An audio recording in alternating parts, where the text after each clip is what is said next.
Šolski razred je prav super zadeva, če imamo veliko prijateljev.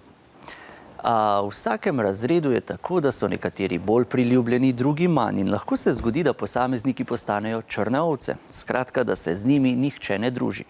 Učence osnovne šole Škofljica smo vprašali, ali so se tudi sami kdaj tako počutili. Jaz, ko sem prišel na šolo, niso me takoj sprejeli.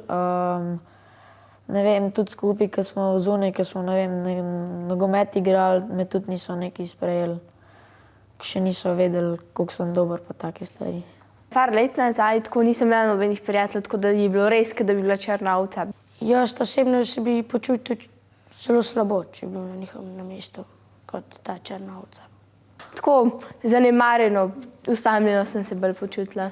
Užaljeno, mogoče včasih tudi jezno malo. Tako.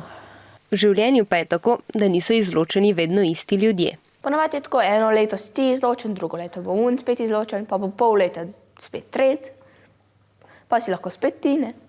Osebo zaradi tega ven izključimo iz družbe, ne, iz druge države, ker je močnejše postave, se razlikuje od nas, če je sramežljiv, pa se noče z nami pogovarjati, ali pa tudi za zabavo velikokrat, da ga malo zabavamo.